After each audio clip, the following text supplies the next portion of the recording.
बेटा अब हम लोग बात कर लेते हैं सीड डेवलपमेंट के बारे में। ये तीसरा पोस्ट फर्टिलाइजेशन इवेंट है जो हम कवर करने वाले हैं इस वीडियो लेक्चर के अंदर। तो मेरी बात को ध्यान से समझते रहना, जो भी डिटेल्स मैं यहां पे बताने वाला हूं। टॉपिक है डेवलपमेंट ऑफ सीड या सीड डेवलपमेंट।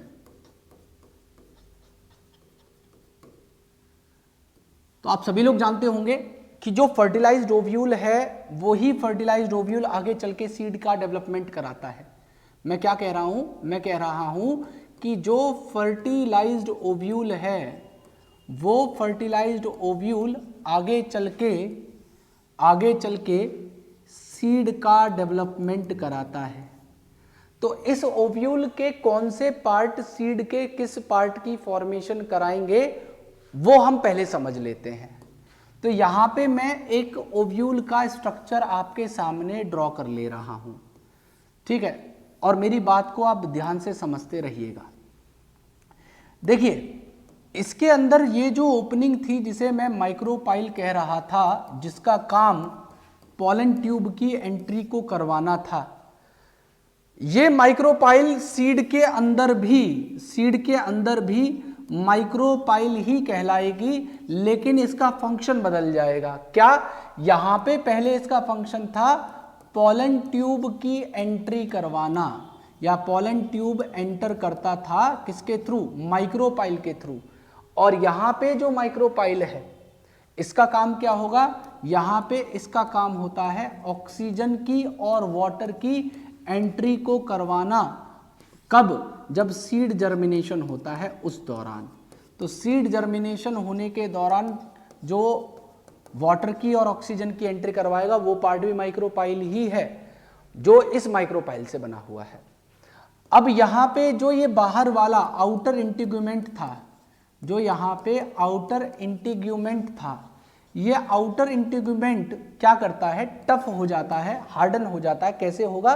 क्योंकि यहाँ पे ओव्यूल का जो मॉइस्चर कंटेंट है या वाटर कंटेंट है वो रिड्यूस हो जाता है, जिसकी वजह से ये धीरे धीरे हार्ड होते हुए आउटर सीड कोट की फॉर्मेशन करा देगा। आउटर सीड कोट की फॉर्मेशन करा देगा जिसे हम टेस्टा कहते हैं। और जो अंदर वाला सीड कोट था, जो इनर इंटीग्यूमेंट था, वो इनर सीड कोट की फॉर्मेशन करा देगा। वो क्या करेगा? इनर सीड कोट की फॉर्मेशन करा देगा। और उस इनर सीड कोट को हम लोग क्या नाम देते हैं? उसे हम नाम देंगे बेटा टेगमेन। उसे हम क्या नाम देंगे? उसे हम टेगमेन नाम देंगे। और यहां पे जो चारों तरफ से इसको सराउंड करता है, इसे जो चारों तरफ से सराउंड करता है वो पार्ट होता है हमारा क्या? न्यूसेलस। वो पार्ट हमारा क्या होता है? न्यूसेलस। और ये न्यूसेलस जनरली डीजनरेट हो जाता है। ये क्या हो जाता है? जनरली डीजनरेट हो जाता है। और लेकिन कुछ प्लांट्स में ये परसिस्ट करता है। ध्यान से सुनना, कुछ प्लांट्स में ये परसिस्ट करता है। और अगर ये परसिस्ट करेगा तो उसको हम लोग कहते हैं क्या? पेरिस्पर्म। तो persistent nucellus is known as perisperm. अगर न्यूसेलस परसिस्ट करता है तो वो पेरिस्पर्म कहलाएगा। और इस पेरिस्पर्म के एग्जाम्पल हैं क्या? इसके एग्जाम्पल हैं ब्लैक पेपर। इसका एग्जाम्पल है ब्लैक पेपर। और दूसरा एग्जाम्पल है इसका बीट। इसके ऊपर पेरिस्पर्म वाले पार्ट के ऊपर नीट में PYQ बना हुआ है। नीट में इस बात के ऊपर प्रीवियस ईयर क्वेश्चन आपको देखने के लिए मिल सकता है। अब अगली बात करें तो बेटा ये वाला जो पार्ट था, जो फ्यूनिकल वाला पार्ट था, ये फ्यूनिकल वाला पार्ट उस सीड के अंदर एरिल कहलाता है। एरिल की मदद से वो सीड जुड़ा होता है ओवरी या फ्रूट के साथ में, और न्यूट्रिशन लेने में भी ये मदद करता है। और यहाँ पे जो इसका जंक्शन था जिसे हम हाइलम कह रहे थे, वो हाइलम सीड के ऊपर जनरली एक निशान के तौर पे मौजूद होता है। तो it form scar on the seed. ठीक है, ये स्कार सीड के ऊपर फॉर्म कर लेता है। अब होता क्या है, ध्यान से सुनते रहिएगा मेरी बात को।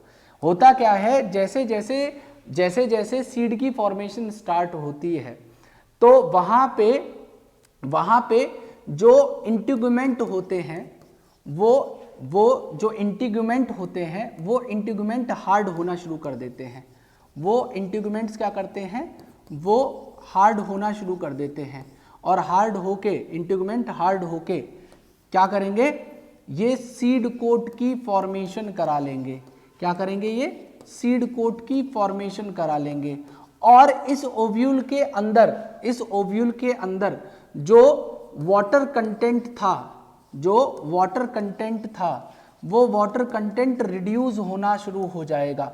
वाटर कंटेंट रिड्यूस होना शुरू हो जाएगा और कितना ज़्यादा रिड्यूस हो जाएगा, तो उस ओव्यूल या सीड के अंदर 10 to 15% मॉइस्चर बाई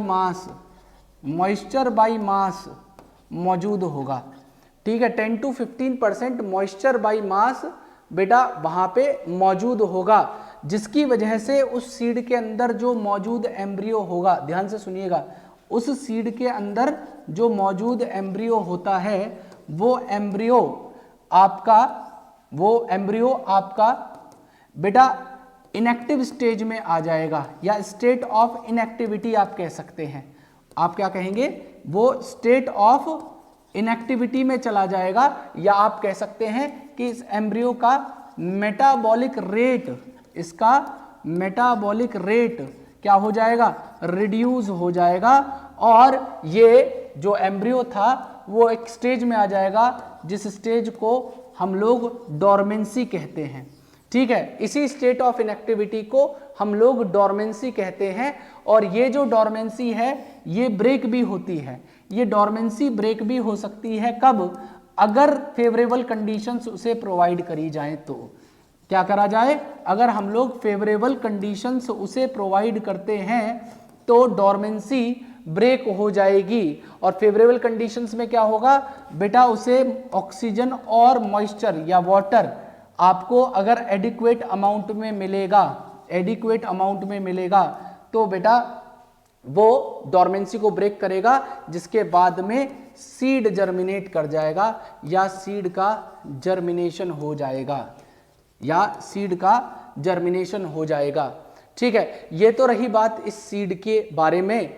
अब अगली बात ये है कि जो सीड की डोरमेंसी या वाइबिलिटी है, जो सीड की वाइबिलिटी मतलब एक बार सीड बनने के बाद में कितने टाइम तक वो वाइबल रहेगा, कितने टाइम तक वो सक्सेसफुली जर्मिनेट करके एक प्लांट की फॉर्मेशन कराएगा, उस चीज को हम लोग वाइबिलिटी कहते हैं। मतलब viability is that period after seed formation that can germinate and form a new plant, up to which time it can germinate and form a new plant is called viability। मतलब कितने लंबे समय तक वो क्या करेगा, सीड फॉर्मेशन होने के बाद में वो जर्मिनेट करके एक नए प्लांट की फॉर्मेशन करवा पाए, उस चीज को हम लोग वाइबिलिटी कहते हैं। और अलग अलग स्पीशीज की अलग अलग वाइबिलिटी है। कुछ स्पीशीज की वाइबिलिटी बेटा महीनों की हो सकती है, कुछ की फ्यू ईयर्स तक की हो सकती है और कुछ की हंड्रेड्स ऑफ ईयर तक हो सकती है, ध्यान से समझिएगा मेरी बात। और यहाँ पे दो प्लांट्स के नाम दिए हुए हैं जिनकी वाइबिलिटी बहुत लंबी रिकॉर्ड की गई है। सबसे पहला नाम इन्होंने दिया हुआ है एक प्लांट का जिसका नाम है ल्यूपिन। ल्यूपिन को हम लोग कहते हैं ल्यूपिनस आर्कटिकस, जिसे हम कहते हैं ल्यूपिनस आर्कटिकस, इसका साइंटिफिक नेम है। इसकी रिकॉर्ड वाइबिलिटी है बेटा, अब तक इससे ज्यादा वाइबिलिटी वाला कोई सीड मिला नहीं है। इसका रिकॉर्ड वाइबिलिटी पीरियड रहा है कितना, 10,000 साल का इसका वाइबिलिटी पीरियड रहा है। 10,000 ईयर तक इसकी वाइबिलिटी रही। मतलब ये सीड आज से 10,000 साल पहले जब इसको निकाला गया था उससे 10,000 साल पहले ये बन चुका था और उसके बाद ये स्टेट ऑफ इनएक्टिविटी में चला गया था। और इसे एक्सकवेट कहां से किया गया है, इसे निकाला कहां से गया है, तो बेटा it was excavated from alpine tundras. Alpine tundras कहां पे है बेटा, जहां पे बहुत एक्सट्रीम ठंड पड़ती हो, उन जगहों को अल्पाइन टुंड्राज या उस इकोसिस्टम को टुंड्राज कहा जाता है। ठीक है, तो वहां पे बहुत लो टेम्परेचर होने की वजह से इसकी जो वाइबिलिटी थी वो इतने लंबे समय तक होती चली गई, या इतने लंबे समय की हो गई, 10,000 ईयर ओल्ड की हो गई। ठीक है, तो ल्यूपिन की वाइबिलिटी इन्होंने बताई हुई है 10,000 साल की रिकॉर्ड वाइबिलिटी। और दूसरा नाम भी दिया हुआ है डेट पाम का, दूसरा नाम दिया हुआ है किसका, डेट पाम का, जिसका साइंटिफिक नेम दिया हुआ है फियोनिक्स डैक्टिलफेरा, जिसका नाम दिया हुआ है फियोनिक्स डैक्टिलफेरा। और ये जो फियोनिक्स डैक्टिलफेरा है, ध्यान से समझिएगा, इसकी जो वायबिलिटी पीरियड है ये 2000 साल का है। इसका जो वायबिलिटी पीरियड है वो 2000 साल का है, मतलब 2000 साल पहले कभी ये सीड बना होगा। और इस सीड को एक्सकवेट कहां से किया गया? इसको एक्सकवेट किया गया था, एक किंग हेरोड थे, उन किंग हेरोड के पैलेस को आर्कियोलॉजिकल एक्सकवेशन किया गया। आर्कियोलॉजिकल एक्सकवेशन का मतलब होता है, आर्कियोलॉजी एक डिपार्टमेंट है बेटा जो पुरानी चीज़ों को खोद के निकालता है और म्यूजियम्स में रखता है, ठीक है। उसे हिंदी में हम लोग पुरातत्व विभाग भी कहते हैं।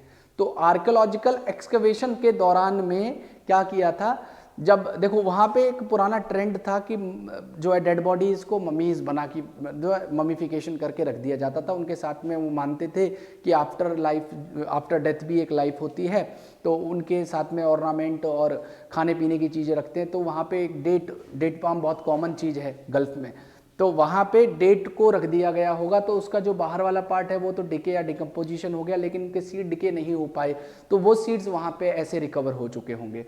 तो इन डेट पाम को, जिनकी 2000 साल की वायबिलिटी थी, इनको कहाँ से एक्सकवेट किया गया था? तो दीज आर एक्सकवेटेड फ्रॉम, या ऐसे लिखिएगा, एक्सकवेटेड ड्यूरिंग आर्कियोलॉजिकल, या ऐसे लिखिएगा दीज आर रिकवर्ड ड्यूरिंग, ऐसे लिखेंगे ज़्यादा बेटर स्टेटमेंट बन पाएगा। These are recovered during archaeological excavation of king Herod palace, king Herod's palace near Dead Sea, king Herod palace near Dead Sea, Dead Sea के पास में जो किंग हेरोड का पैलेस था, वहां से इसे बेटा रिकवर किया गया एक्सकवेशन के दौरान। अब ये तो रही बात सीड से रिलेटेड जो भी इंफॉर्मेशन थी। अब नेक्स्ट हम लोग बात करते हैं कि सीड का इंपॉर्टेंस क्या है बेटा, what is importance of seed. एक एक करके हम बात करेंगे, तो ध्यान से समझिएगा।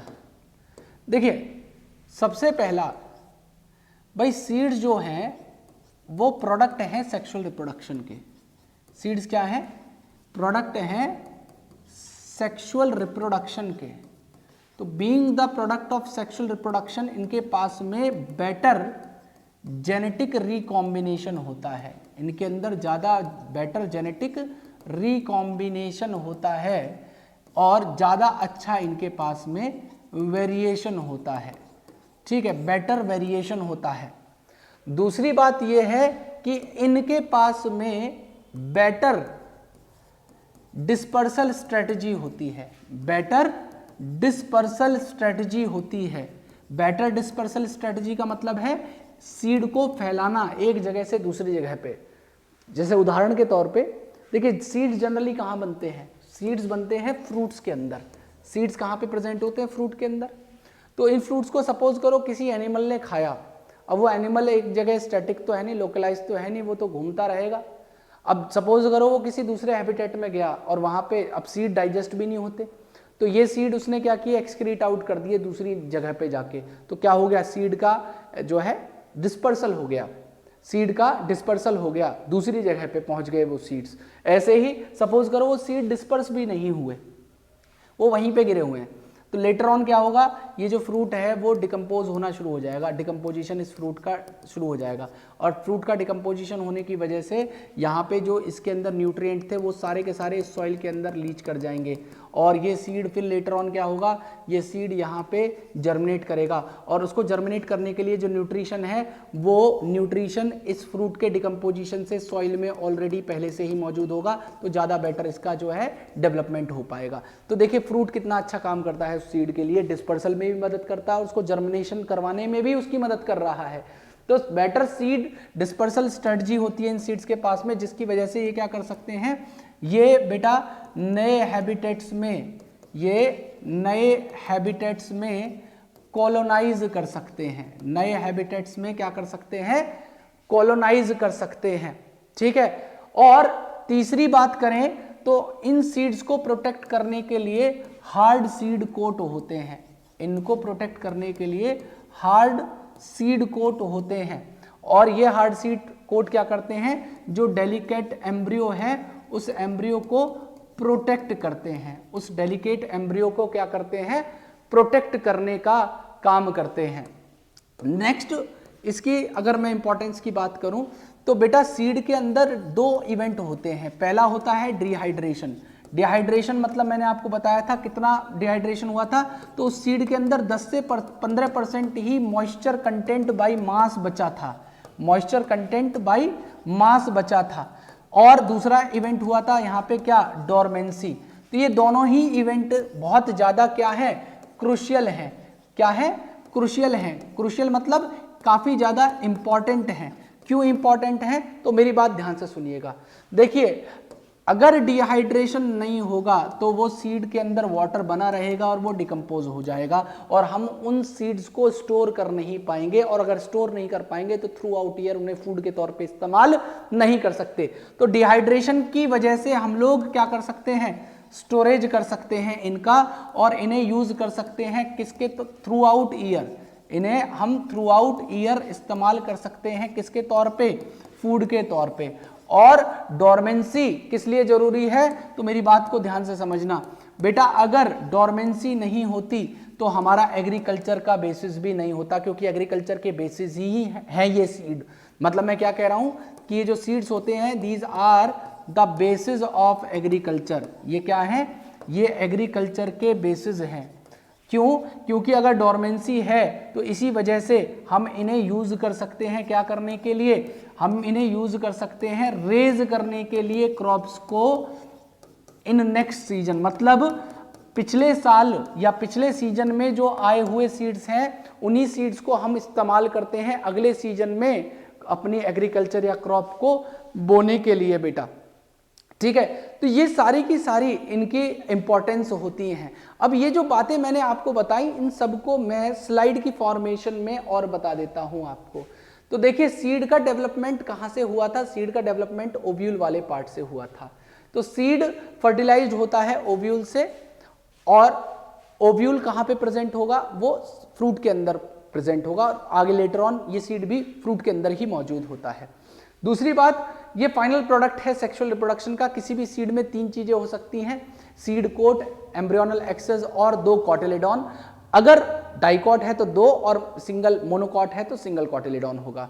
और बेटा कॉटिलेडॉन जनरली सिंपल होते हैं, और कभी कभी वो थिक और स्वॉलन हो सकते हैं, क्योंकि वो फूड का स्टोरेज करते हैं लेग्यूम्स के अंदर। ये बात मैंने आपको पहले बताई थी।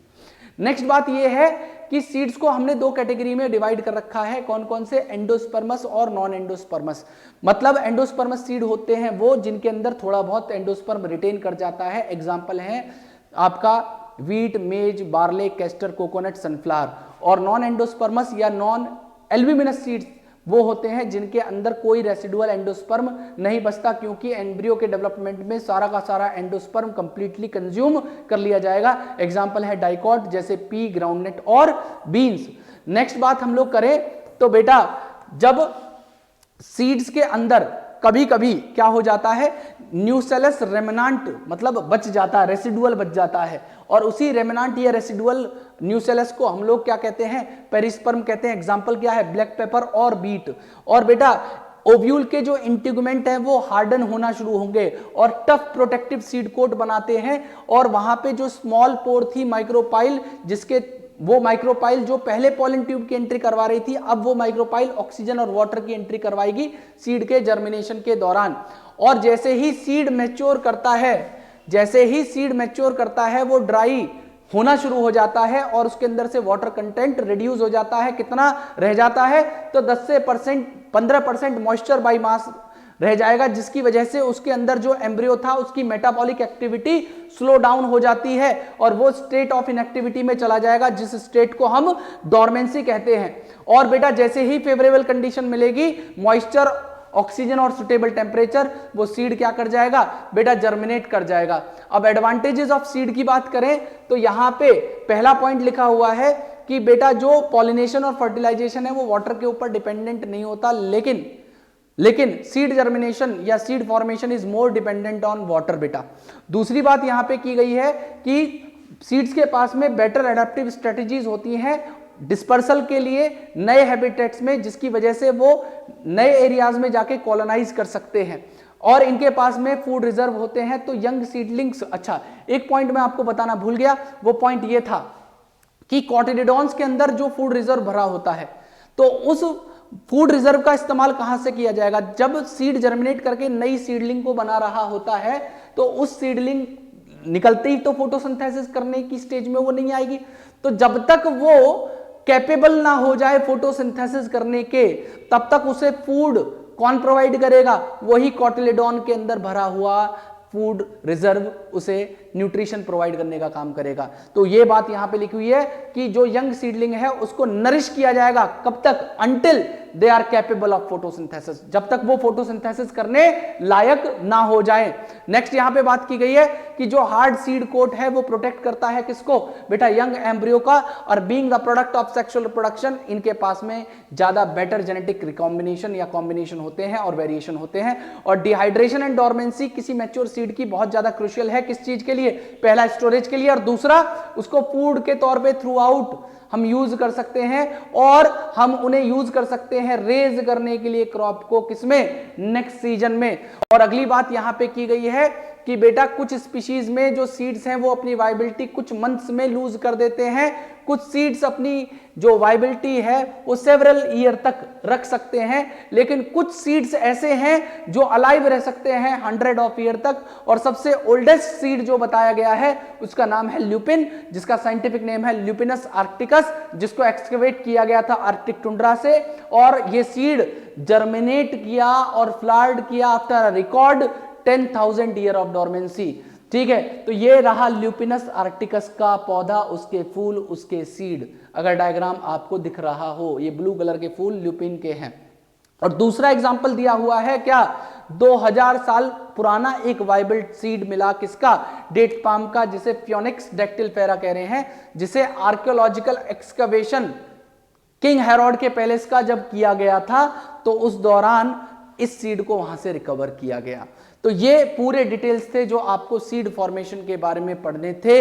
बाकी मिलते हैं आपसे अगली वीडियो में, तब तक के लिए जय हिंद, जय भारत।